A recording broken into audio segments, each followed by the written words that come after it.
Hello friends, welcome to Decode exam defence. मैं मिर्जा एहतेशाम बेग, आपका maths educator, आज आपके साथ एक शॉर्ट सीरीज लेकर आया हूं जिसमें मैं 4 पार्ट में आपको सेंटर ऑफ ट्राइंगल्स के कॉन्सेप्ट को बताऊंगा। जैसा आप देख सकते हैं यहाँ पे 4 फेमस, वैसे तो बहुत सारे सेंटर ऑफ ट्राइंगल्स होते हैं but 4 famous centre of triangles हैं और इन 4 फेमस सेंटर ऑफ ट्राइंगल्स में स्टार्टिंग जो होगी आपकी incentre, then circumcentre, then orthocentre और देन सेंट्रॉइड। हिंदी में इनको क्या बोलते हैं? अंतः केंद्र, इन सेंटर को। सर्कम सेंटर परिकेंद्र, ऑर्थो सेंटर लंब केंद्र, सेंट्रॉइड केंद्रक।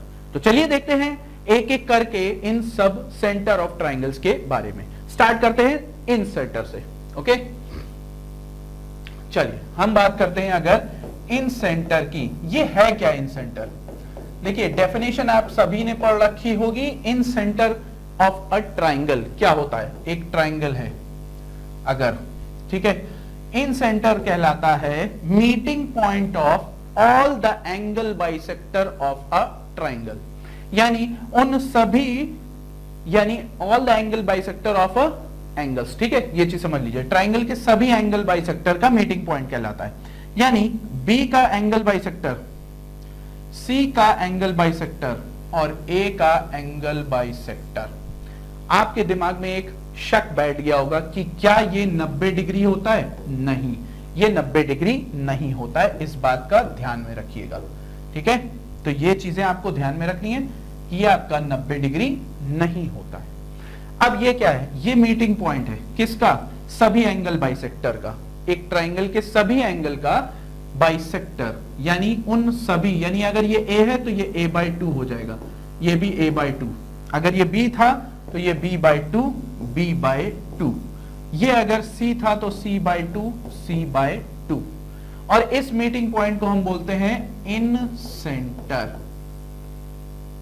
ठीक, अंतः केंद्र, जिसको हम डिनोट करते हैं I से, कैपिटल I। अब यहां पर बात आती है कि रिलेशन क्या बनेगा। चलिए देखते हैं।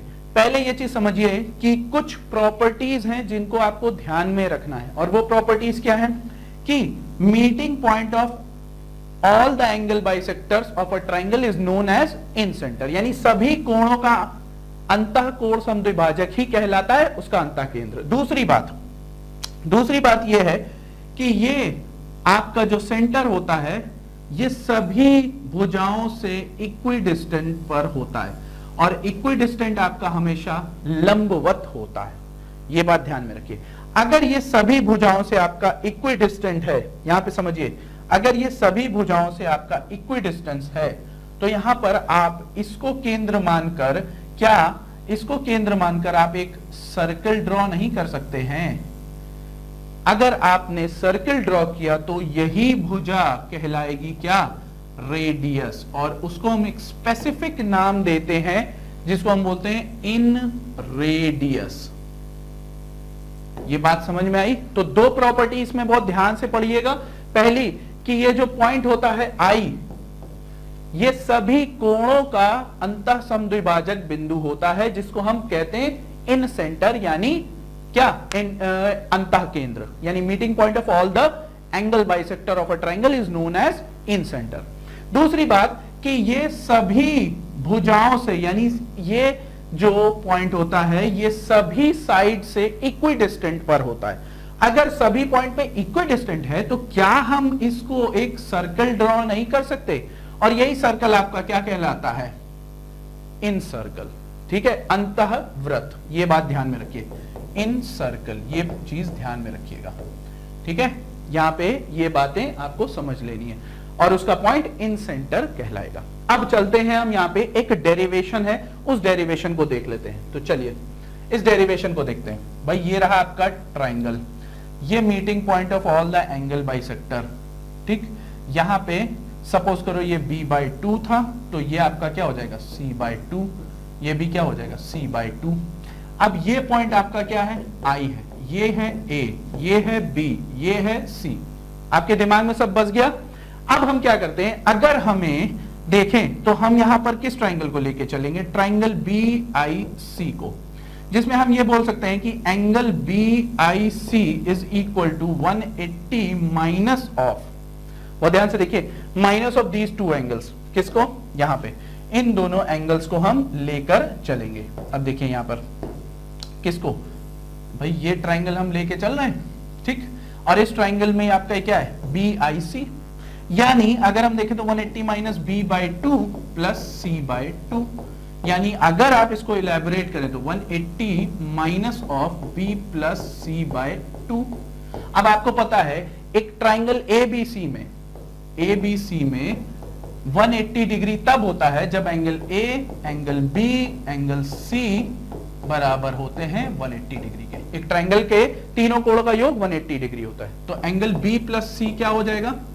अगर हम देखें तो ये 180 माइनस A, बस B प्लस C बाई 2 करना है, तो 180 माइनस A डिवाइडेड बाई 2, यानी हम यहां पे वैल्यू पुट करेंगे 180 माइनस ऑफ, यानी इसकी वैल्यू क्या हो जाएगी?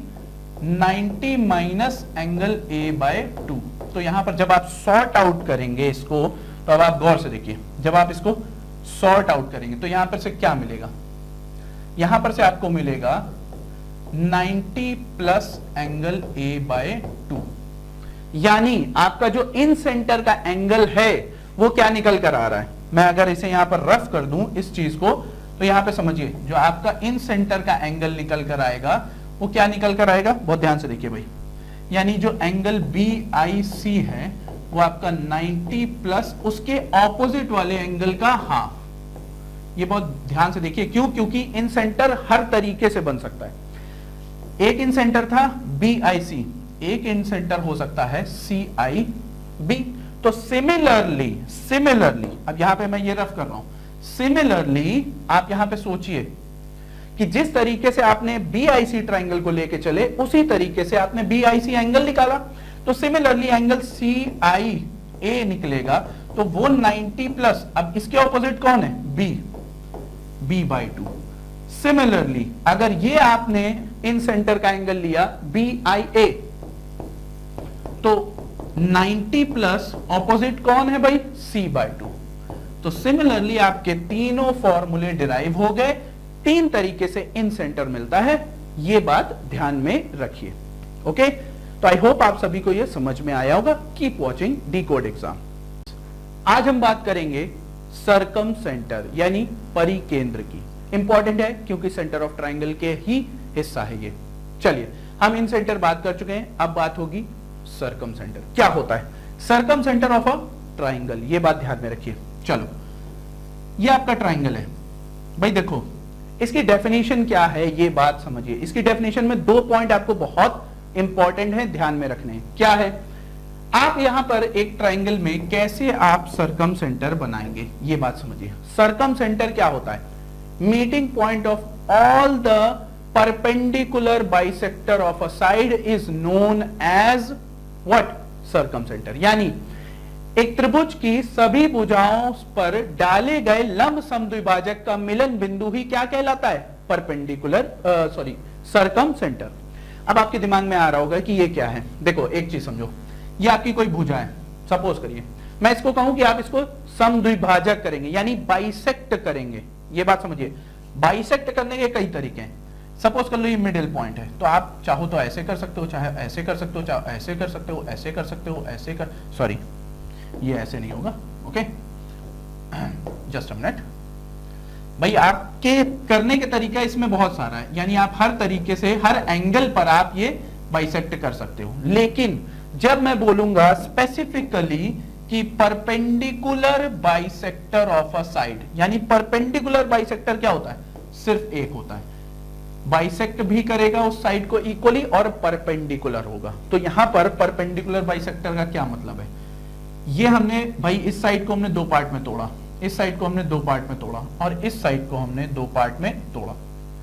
ये साइड आपस में इक्वल है, ये साइड आपस में इक्वल है, ये साइड आपस में इक्वल है। ये बात बहुत ध्यान से समझिए।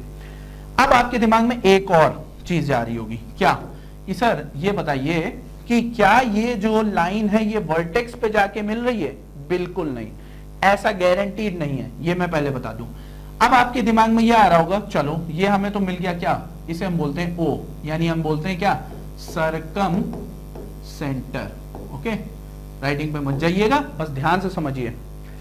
अब बात यह है कि अगर ये सरकम सेंटर है तो यहां से दूसरी प्रॉपर्टी की इसमें दूसरी प्रॉपर्टी क्या है, इसमें दूसरी प्रॉपर्टी है कि this circumcentre is equidistant from all the vertex from all the vertices. यानी इसका मतलब क्या है, ये सभी शीर्षों से समान दूरी पर होता है। अगर ये तीनों डिस्टेंस बराबर है तो जाहिर सी बात है हम इसको केंद्र मान के एक परिवृत्त ड्रॉ कर सकते हैं जो उन सभी शीर्षों को टच करता हुआ जा रहा है। दैट मीन्स कि इसको सेंटर मानकर हम एक सरकम सेंटर ड्रॉ कर सकते हैं जो उन सभी वर्टिसेस को टच करता हुआ जाएगा। बहुत ध्यान से देखिए, इसी को हम बोलते हैं क्या, सरकम सेंटर। और ये आपकी क्या कहलाएगी, कैपिटल आर से डिनोट करते हैं हम इसको हम बोलते हैं सरकम रेडियस। ठीक है, सरकम रेडियस आपकी ये कहलाएगी। अब इसमें एक डेफिनेशन है जिसको आपको ध्यान से, एक डेरिवेशन है जिसको आपको ध्यान से समझना है। चलिए हम चलते हैं अगले उस पे, तो आपको यहां पर समझ में आ जाएगा अगले पेज पे। अब यहां पे देखिए सरकम सेंटर का हम कैसे डेरिवेशन करेंगे। भाई आपने रट रखा होगा एक क्या, कि जो केंद्र पर बना हुआ कोण होता है वो वर्टेक्स पे, यानी जो सेंटर पे बना हुआ एंगल है वो वर्टेक्स पे बने हुए एंगल का ट्वाइस होता है। यानी अगर ये अल्फा है तो ये क्या निकल कर आएगा, 2 अल्फा। ये आपने पढ़ रखा है, लेकिन आप कैसे डिराइव करोगे यही चीज आपको समझनी है। चलिए हम यहां पर वही काम करने के लिए आए हैं, देखते हैं कि आप समझ पाते हैं कि नहीं समझ पाते। ठीक है, आई होप मेरे ख्याल से समझ जाएंगे, इतना टिपिकल नहीं है। बस मेरे साथ देखिए, क्यों मैं डेरिवेशन करके करा रहा हूं, क्योंकि आपके ज्योमेट्री और एडवांस के जो सवाल आते हैं, ठीक है, मेंसुरेशन भी उसमें इंक्लूड कर लीजिए, वो ऐसे सवाल होते हैं अगर आपने डेरिवेशन किया हुआ है तो आपको बहुत आसानी से समझ में आएंगे। अब यहां पे जरा गौर से देखिए, यहां पर हम क्या करते हैं, हमने यहां पर ओके जस्ट अ मिनट, हो ठीक है, तो यहां पर हम क्या करते हैं, हम सरकम सेंटर ड्रॉ कर लेते हैं। अब आपको पता है ये साइड इस साइड के बराबर है और ये इस साइड के बराबर है, यानी अगर हम यहां पर इसको अल्फा माने तो ये क्या निकल कर आएगा, a माइनस अल्फा। हो जाएगा कि नहीं हो जाएगा। अगर ये a माइनस अल्फा है तो भाई आपको पता है जब एक ट्राइंगल की प्रॉपर्टी कि अगर दो साइड्स इक्वल हैं तो उनके आमने सामने के एंगल भी इक्वल होते हैं। यानी अगर हम AOC की बात करें तो भाई a माइनस अल्फा अगर OAC है तो OCA भी होगा। क्यों, क्योंकि साइड्स इक्वल है। ठीक है, चलो अब हम क्या करेंगे भाई, यहां पे समझिए भाई, ये अगर अल्फा है तो ये एंगल भी अल्फा होगा। सिमिलरली अगर ये एंगल अल्फा है तो ये एंगल b माइनस अल्फा होगा। होगा कि नहीं होगा। तो ये तीसरा वाला क्या एंगल निकलेगा। अब तीसरे वाले एंगल को सोचिए, ये c था, टोटल ये एंगल कितना था, c। तो अगर हम देखें तो हमारे पास जो बचा हुआ एंगल ये वाला हो जाएगा, वो क्या होगा भाई। अगर आप यहां पे सोचें, इतने एंगल की बात करें तो इतना एंगल आपका क्या होगा, c minus a minus alpha. होगा कि नहीं होगा। यानी इतना एंगल आपका ये निकल कर रहा है। अब अगर हम बात करें BOC की, हम अगर ट्राइंगल BOC की बात करें तो आप खुद सोचिए, एंगल BOC इक्वल टू क्या हो जाएगा, 180 minus of b minus alpha.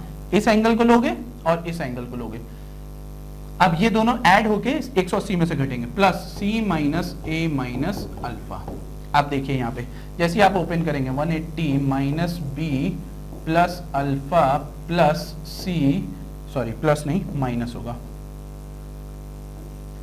ठीक है, यहां पे क्या है, minus b plus alpha, okay, minus c plus a minus alpha. अब जरा गौर से देखिए यहां पे, ठीक है, बहुत ध्यान से देखिएगा, आपका काम आसान हो जाएगा। अगर यहां पे देखें तो अल्फा अल्फा जा रहा है माइनस प्लस का, और आपको पता है कि अब यहां पे देखो, अब आपको पता है कि यहां पर जो वैल्यू हमको मिल रही है वो क्या मिल रही है भाई। देखिए यहां पर जो वैल्यू मिल रही है वो आपको मिल रही है 180, जस्ट अ मिनट मैं इस कलर को चेंज कर दूं। यहां पे जो वैल्यू मिल रही है वो आपको क्या मिल रही है, 180 minus b plus c plus a। अब आप खुद सोचो, ये 180 माइनस b प्लस c क्या a के बराबर नहीं होगा, क्योंकि हम कंपेयर किससे कर रहे हैं, ट्राइंगल ABC से। तो यहां पर ये वैल्यू कितनी निकल कर आएगी, 2a। कौन सी, कौन सा एंगल, BOC। देखिए भाई BOC आपका क्या निकल कर आ रहा है, 2a। क्यों? क्योंकि ये वैल्यू क्या थी? a।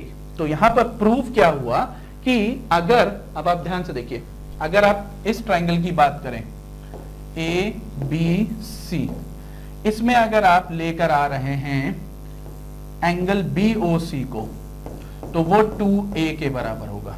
अगर आप लेकर आ रहे हैं एंगल COA को तो वो किसके बराबर होगा? 2b। और अगर आप एंगल BOA को लेकर आ रहे हैं तो वो 2c के बराबर होगा। ये आपका क्या है? सरकम सेंटर का डेरिवेशन, और यकीन मानिए सबसे इंपॉर्टेंट डेरिवेशन है ये। ओके, आई होप आप सभी को समझ में आया होगा। सेंटर ऑफ ट्राइंगल का तीसरा पार्ट लेकर आया हूं जिसका नाम है लंब केंद्र या ऑर्थो सेंटर। इसकी डेफिनेशन जान लीजिए, बहुत इंपॉर्टेंट है, ध्यान से समझिएगा, कुछ प्रॉपर्टी अपने दिमाग में बसा के रखिएगा। देखिए, लंब केंद्र, एक ट्राइंगल, भाई ट्राइंगल की ही सारा खेल है, ठीक है, ये बात समझिए। ABC, ये क्या होता है? लंब केंद्र। इसके नाम से ही पता चल रहा है कि meeting point of all the altitudes of a triangle is known as orthocentre. यानी सभी लंब भुजाओं का मिलन बिंदु ही क्या कहलाता है? उसका ऑर्थो सेंटर कहलाएगा। यानी ये पॉइंट जो आपका कहलाएगा ऑर्थो सेंटर। ठीक है, इस बात को ध्यान में रखेंगे। अब इंपॉर्टेंट बात यह है कि आप इसको कैसे टैकल करेंगे। यहां पे इसके अलावा और कोई प्रॉपर्टी इसकी सेपरेट नहीं है, बस इसमें डेरिवेशन है जिसको आपको ध्यान में रखना है। हाँ, एक चीज ध्यान में रखिए, मैं इसको नोटेशन दे देता हूं, DEF। अगर हम बात करें ट्राइंगल ADB की, आप बहुत ध्यान से देखिएगा, ट्राइंगल ADB, तो आपको पता है हाइपोटेन्यूज हमेशा परपेंडिकुलर से क्या होता है? ज्यादा होता है। ये प्रॉपर्टी होती है ट्राइंगल की। तो यहां पर हम बोल सकते हैं कि AB is greater than AD। चलो भाई आगे चलते हैं, देखते हैं। उसके बाद अगर हम बात करें BFC की तो हम बात करेंगे BC, यानी BC is always greater then BF। ठीक, तीसरा वाला अगर हम बात करें कि तीसरे वाले की अगर हम बात करें तो हम बात करेंगे AD, जस्ट अ मिनट, ये क्या हो गया भाई? हमारा AD ये हो गया और तीसरा वाला ये हो गया और ये बाकी रह गया। BFC की अगर हम बात करें तो यहां पे BFC तो निकल आया है ना। अब यहां पे कौन बचा है? CE और क्या? CE और A। तो हम यहां पे बोलेंगे AC will always greater then what? CE। तो अगर हम इनकी तीनों साइड्स को ऐड करें तो यहां से कंक्लूजन निकलता है कि AB plus BC plus CA is always greater then AD plus BF plus CE। इसका क्या मतलब निकला कंक्लूजन? आप लैंग्वेज में बोलिए। लैंग्वेज में हम ये कहेंगे कि लंब केंद्र में जो लंब होता है, यानी उस त्रिभुज के सभी परपेंडिकुलर्स या altitudes are less than, are always less than the sum of the sides. यानी सम ऑफ द साइड्स को हम क्या बोलते हैं? Perimeter as well. ये बात ध्यान में रखिए।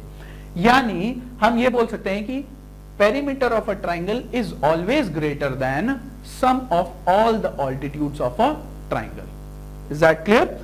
चलिए, तो अब यहां पर हम इसका डेरिवेशन करते हैं और देखते हैं कि क्या डेरिवेशन कह रहा है। ठीक है, ये बात समझिए। जैसे अगर हम यहां पर देखें ABC, ये ऑल्टीट्यूड गया, ये ऑल्टीट्यूड गया और ये ऑल्टीट्यूड गया। अब यहां पे बहुत ध्यान से देखिएगा, बहुत ध्यान से समझने की जरूरत है आपको। जैसे अगर हम बोले कि ये 90, भाई ये DEF, अगर हम बात करें किसकी? अगर हम बात करते हैं BEF की, BCF की बात करें, तो अगर ये 90 डिग्री है, ठीक है, ये एंगल C है, ठीक है, तो ये क्या होगा? 90 माइनस C। क्या मैं सही बोल रहा हूं? बिल्कुल सही बोल रहा हूं। ठीक, अब चलिए, अब मैं बात करता हूं अगर दूसरे की। ठीक है, बहुत ध्यान से देखिएगा। अब अगर हम बात करें कि दूसरे ट्राइंगल की, किसकी? ECB की, तो अब आप खुद सोचिए, ये 90 डिग्री, ओके, ये एंगल B, तो ये एंगल कितना हो जाएगा? ये एंगल हो जाएगा 90 माइनस B। क्यों? क्योंकि बाकी के दोनों एंगल का सम भी क्या होना चाहिए? 90 डिग्री। अब अगर हम बात करें इन ट्राइंगल, बहुत ध्यान से देखिएगा, देखिए इन ट्राइंगल इन ट्राइंगल क्या BOC में। ट्राइंगल BOC की अगर हम बात करें तो हम बोल सकते हैं कि एंगल OBC, एंगल OCB और एंगल BOC का सम 180 के बराबर होता है। यानी हम यहां पर अगर एंगल BOC निकालें तो डायरेक्ट हम लिखेंगे 180 माइनस ऑफ क्या 90 minus C plus 90 minus B। अब आप खुद सोचो, ये 180 कैंसिल, यानी यहां पर बचा क्या, सिर्फ यहां पे बचा एंगल BOC बराबर angle B plus angle C। अब जब एंगल B पूरा पूरा और एंगल C पूरा पूरा हम यहां पर देख रहे हैं, तो हम यहां पर कंपेयर हमेशा बड़े ट्राइंगल से करेंगे जो कि एंगल ABC है। यानी angle BOC is equal to 180 minus angle A। यानी हम बोल सकते हैं angle BOC plus angle A will always be equal to 180। क्या ये बात समझ में आई? बिल्कुल समझ में आई होगी, इतने आसान तरीके से समझा रहा हूं। जब हमने ट्राइंगल लिया BOC को, और ध्यान से देखिए, अगर हमने BOC को लिया है तब हमने इसके ऑपोजिट वाले एंगल को ऐड करके 180 के बराबर बताया।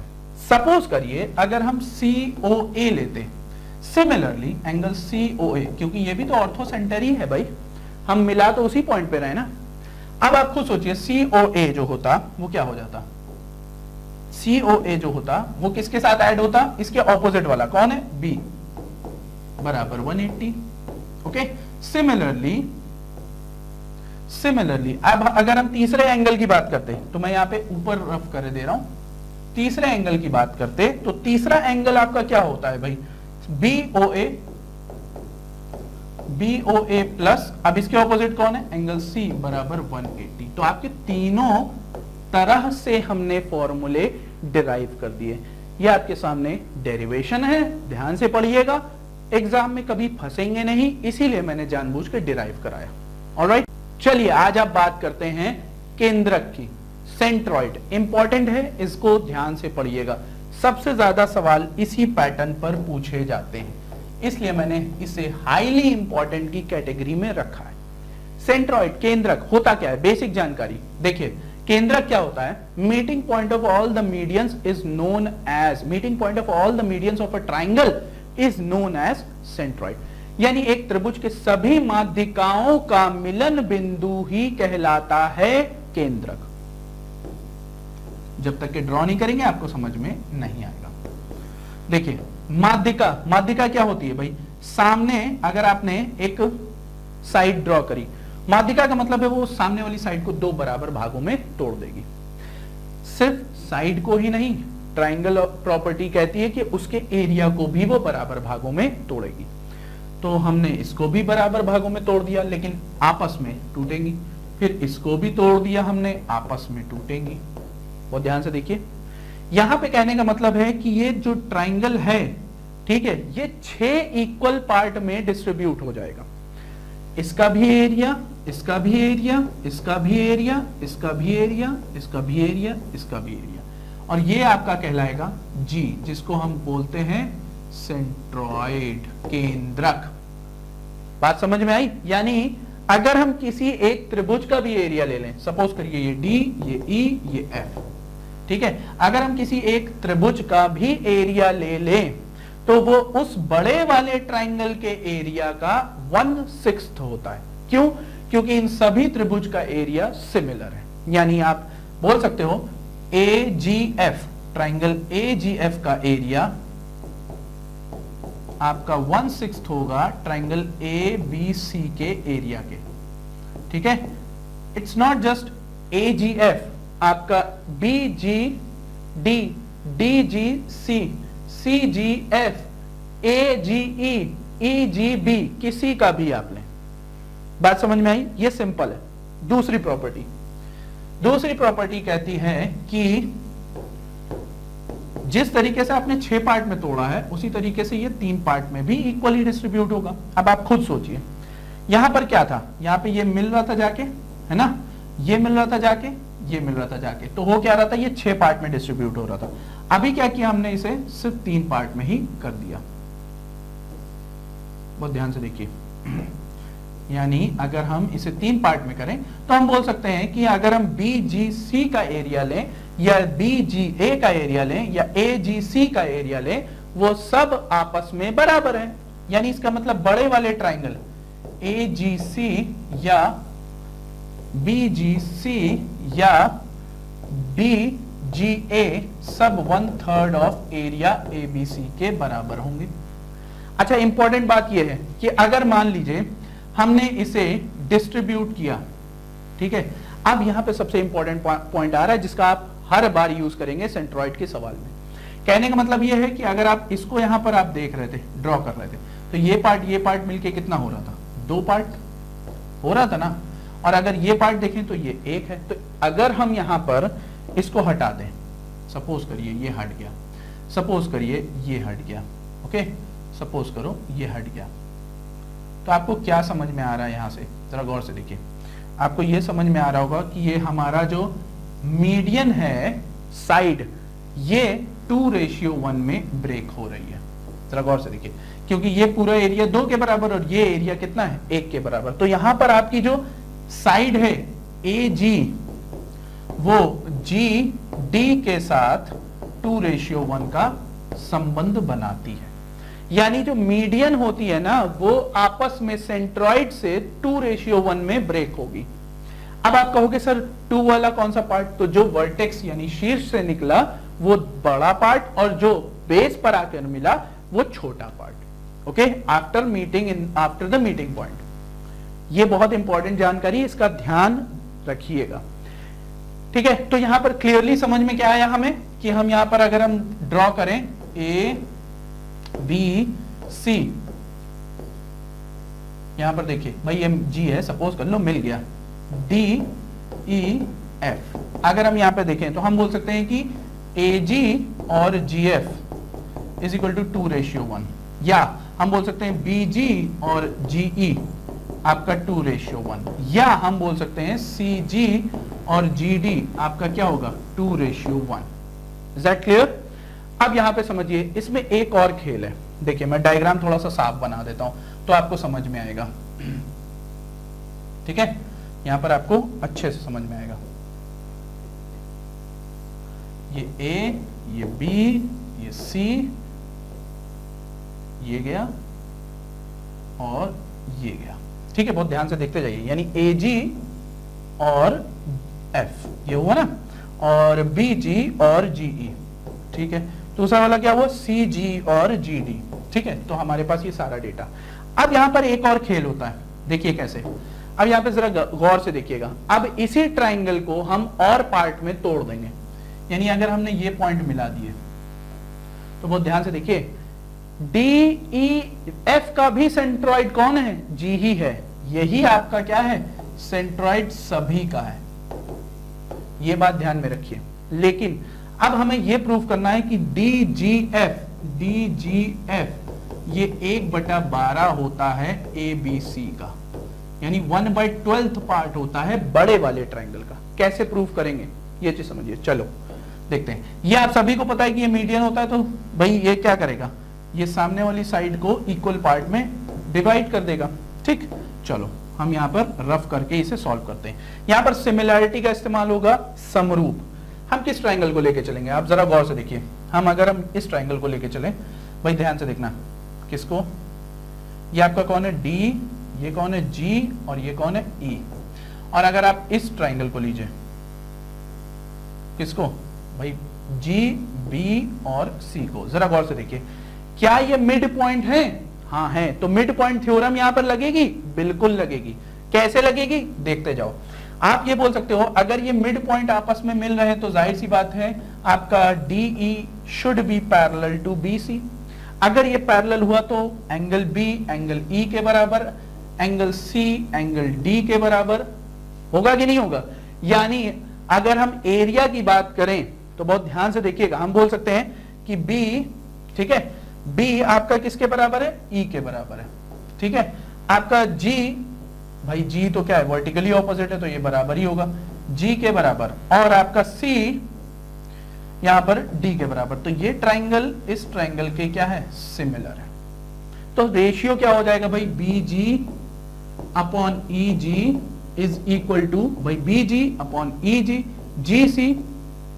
भाई सिमिलैरिटी में क्या होता है, समरूप में जब कोई दो त्रिभुज समरूप होते हैं तो उनकी भुजाओं का अनुपात बराबर होता है। तो जी सी अपॉन क्या हो जाएगा भाई, जी सी अपॉन जी डी, और आपका सी बी या बी सी कुछ भी कह लीजिए, आपका डी ई के बराबर होगा। ठीक है, बस यहीं पर आपका एरिया चेंज हो जाता है। कैसे, चलो देखते हैं। अब यहां पे जरा गौर से देखिए, अगर एरिया चेंज करना है तो इसके लिए हमें ये रफ कर देना होगा। भाई थोड़ा जगह नहीं है, ध्यान से समझिएगा। ठीक है, चलिए हम इसे रफ कर देते हैं। और अब यहां पर देखिए आप, अब यहां पे जरा गौर से देखें, तो अगर यहां पर हम देखें तो इसका एरिया क्या होगा, इनके स्क्वायर के बराबर। किसका एरिया भाई, बीजीसी का एरिया। तो हम यहां पे बोल सकते हैं, अगर हम बीजीसी का एरिया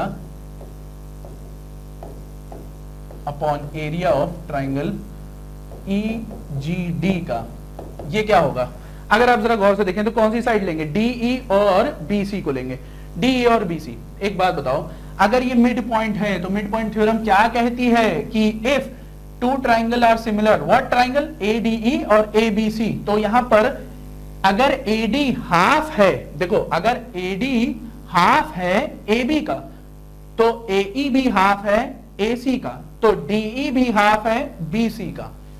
तो यहां पर आप गौर से देखिए, डीई हाफ होगा बीसी का, इसका मतलब है यहां पर जो आपका बीजीसी ट्राइंगल है वो 4 टाइम्स हो जाएगा किसके, ईजीडी के। अब यहां पे हम क्रॉस मल्टीप्लाई करेंगे। कैसे 4 टाइम्स हो जाएगा, क्योंकि आप यहां पे 2/1 करोगे, 2/1 करोगे तो यहां पर आपका 4 गुना मिलेगा। यानी इसका मतलब हम बोल सकते हैं क्या, सिंपल सी बात है, अगर हम यहां पे बोले कि एरिया ऑफ ट्राइंगल ई, भाई हम किसकी बात कर रहे हैं, ईजीडी की बात कर रहे हैं ना, ईजीडी वो 1/4 होगा एरिया ऑफ ट्राइंगल बीजीसी के, है ना, बीजीसी के। बहुत ध्यान से देखिए, देखिए यहाँ पे डेरिवेशन के लिए जगह मेरे पास कम पड़ रही है, इसलिए मैं किसी तरह एडजस्ट करके कर रहा हूं। यहाँ पे ध्यान दीजिएगा बस आप लोग, और कुछ नहीं। तो एरिया ऑफ ट्राइंगल बीजीसी के। अब आपको एक और चीज पता है, एक ट्राइंगल और पता है आपको, जरा गौर से देखिए, मैं आपके सामने एक और बना रहा हूं, जरा यहां पे देखिए। अगर आप देखें बीजीसी, ठीक है, सीजीए, अगर आप देखें एजीबी, ये सब आपस में बराबर हैं, पर ये इस बड़े वाले ट्राइंगल का 1/3 है। बहुत ध्यान से देखिएगा, अगर ये बड़े वाले ट्राइंगल का 1/3 है तो क्लियरली हम यहां पर बोल सकते हैं कि हमारा जो 1/3 था, अब यहां पे देखिए, हमारा जो 1/3 था हिसाब किताब, वो अब क्या हो जाएगा भाई, जाहिर सी बात है बीजीडी को हम 1/3 करेंगे एबीसी के। यानी आपका अगर आप देखें तो एरिया ट्राइंगल ईजीडी बराबर 1/4 ऑफ 1/3 ऑफ ट्राइंगल एबीसी, यानी हमारा बन गया 1/12 ऑफ ट्राइंगल एबीसी के एरिया के। कौन, ये वाला। तो इतना बेहतरीन डेरिवेशन आपको जल्दी नहीं दिखाई देगा, इसलिए मैंने इसको स्पेसिफिकली कराया। ध्यान से करिएगा, सिमिलैरिटी ध्यान से पढ़िएगा, कोई दिक्कत नहीं होगी। तो ये थे आपके चारों मेन सेंटर ऑफ ट्राइंगल। अब आप ध्यान से ज्योमेट्री करिए, क्योंकि हम आपके लिए कंप्लीट वीडियो लेकर आ रहे हैं ज्योमेट्री का। पार्ट 1 मैंने ऑलरेडी आज कर दिया है, आपको बहुत जल्द पार्ट 2 भी मिलेगा, जिसमें सर्कल के ऊपर थ्योरम्स होंगी, और सर्कल के ऊपर थ्योरम्स भी मैं इसी तरीके से बनाऊंगा। ऑलराइट, तो बने रहिए डीकोड पे, keep watching Decode exam defence. Till then, thank you, all the best for your examination.